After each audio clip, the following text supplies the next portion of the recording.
Hello everyone, story of Sanita's daily লাইফের আরেকটা mini ব্লগে তোমাদের সবাইকে অনেক অনেক ওয়েলকাম।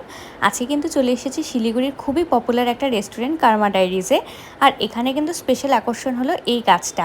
তো আমরা কিন্তু সৌভাগ্যবশত এই গাছটার নিচেই একটা টেবিলে সিট পেয়ে গেছিলাম। আর সেদিনকার লাইভ মিউজিক হচ্ছিলো, খুব সুন্দর গান বাজছিলো। তারপরে আমরা স্টার্টার্সে একটা খুব সুন্দর জিনিস অর্ডার করেছিলাম, something chicken cheese crispy salad টাইপের কিছু একটা হবে, যেটা খেতে প্রচণ্ডই টেস্টি ছিল। তোমরা গেলে অবশ্যই ট্রাই করতে পারো। স্ট্যাটাসের সবার ফার্স্টে এইটা থাকে, মানে মেনুতে সবার ফার্স্টে এই অপশানটা ছিল। তারপরে আমরা অর্ডার করেছিলাম একটা কুকার দাম বিরিয়ানি, চিকেন বিরিয়ানি। আর এটাও কিন্তু খেতে খুবই টেস্টি ছিল। কার্মা ডায়েরিজের অ্যাম্বিয়েন্সটা যেরকম সুন্দর, খাবার দাবার কিন্তু খুবই টেস্টি, মানে দুটোই একসাথে খুবই ভালো মানে কম্বিনেশান।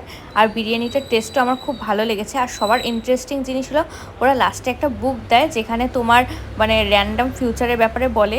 আর ভিডিওটা ভালো লাগলে অবশ্যই লাইক করে দিও।